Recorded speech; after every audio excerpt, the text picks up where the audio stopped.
The sun was setting over Dust Haven Valley when 19-year-old Lily Morgan realized her life was no longer her own, for she stood on the wooden porch of the town's trading post with her hands trembling, watching the man who called himself her uncle sign her away to a poor farmer as casually as if he were bartering livestock.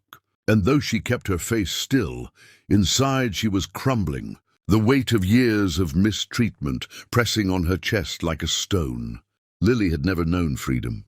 Not in the cramped cabin where she'd scrubbed floors since childhood. Not in the markets where she'd been ordered to sell vegetables she had grown but never tasted. Not even in her dreams, for even her sleep had been filled with the threat of being sent away if she didn't obey. But she never imagined the day would come when she would literally be sold, handed over to a stranger because her uncle was tired of feeding another mouth, calling it a fair deal, as if her humanity had no value beyond the price of a broken-down horse. She kept her eyes low, masking the fear swirling inside her like a storm, but her heart pounded as she watched the farmer approach, tall, rough around the edges, dirt smudged across his sleeves, boots worn from long days in the fields. A man who looked like he belonged to the earth itself. And Lily felt a cold panic strike her, imagining the worst as her uncle shoved her forward, saying, "She's yours now. Do whatever you want with her." Words that made her stomach twist because she knew all too well what men sometimes did when they were given power over a woman with no family, no protection, no say. But the farmer, whose name was Eli Turner, didn't grab her or inspect her like property, didn't stare at her with hunger or cruelty. He simply looked at her with eyes full of quiet, unexpected gentleness, as if he saw not a bargain, but a human being trembling in fear. And he tipped his hat slightly, speaking in a voice low and steady. "Come on, miss, let's get you home." And those were the first kind words Lily had heard spoken to her in years, so warm in their simplicity that she nearly cried, though she swallowed the tears, determined to show no weakness in front of these men, who had already taken everything from her. She followed Eli to his old wagon, her steps small and hesitant, expecting him to bark instructions or demand obedience, but he said nothing, only set her bundle beside her seat and wrapped a blanket around her shoulders when the evening breeze chilled her thin dress. Her gesture so unexpected she froze, unsure whether to thank him or fear him more.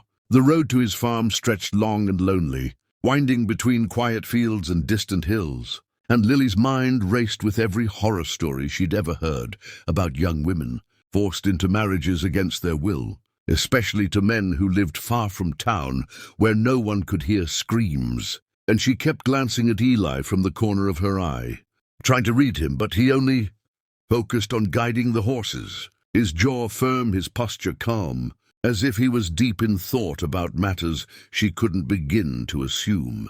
When they reached his farm, a small house with peeling paint, a barn leaning slightly to the side, and a fence that needed repair, Lily's heart sank further, realizing he truly was poor, a man struggling to survive himself, and she wondered bitterly why fate had taken her from one harsh life only to place her in another.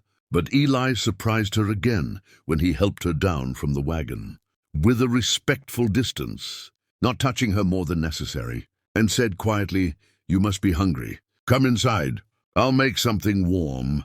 And Lily blinked, confused, because she had expected orders, not kindness. Inside the farmhouse, the air smelled of wood smoke and lavender, the scent of a home once cared for by someone gentle, and Lily realized with a jolt that Eli must have had a wife once, or a mother who lived with him, because that softness did not match the roughness of a man who spent his days plowing fields. And though she dared not ask, something about the empty rocking chair in the corner and the folded quilt on the sofa told her that whoever brought warmth to this house was no longer here. Eli cooked a simple stew, offering her the first bowl, and when she hesitated, expecting it to be a test or a trap, he simply said, "Miss, you don't have to be afraid here." But Lily didn't believe him, couldn't believe him, because fear had been the only constant in her life, carved into her every instinct. and she sat silently as she ate, her body shaking from exhaustion and nerves. When night came, she prepared herself for the worst, bracing for how the wedding night of a forced marriage was supposed to be. Heart rate quickening as Eli showed her to the only bedroom, lit by a single lamp that cast long shadows across the floor, and she clutched the edges of her dress, prepared for humiliation, violation, or demands she had no power to refuse. But when she asked in a trembling whisper, "What do you want me to do?" Eli stopped in the doorway, stunned by the fear in her voice, and said firmly, "I want you to sleep," then took a pillow and blanket and walked to the living room without another word. Lily stared after him, confused, shaken, overwhelmed, because no man she had ever known had given up comfort for her sake. And when she realized he had chosen the hard wooden sofa so she could rest in privacy, tears finally spilled down her cheeks, soft and uncontrollable. Tears of relief and disbelief at the gentle way he treated her. And she whispered into the quiet room, Why are you being kind?"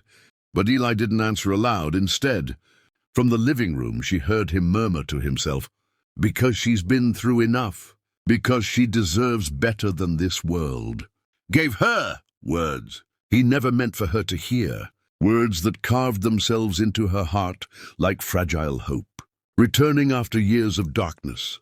That night, Lily cried silently into the pillow, not from fear, but from the unfamiliar comfort of being safe, truly safe for the first time in her life. And as the moonlight poured through the window, she realized Eli Turner might not be the nightmare she expected. He might just be the miracle she needed. And as this powerful journey begins, viewers watching should subscribe to the channel for more emotional, life-changing stories that remind us that kindness can transform even the darkest fate into a new beginning.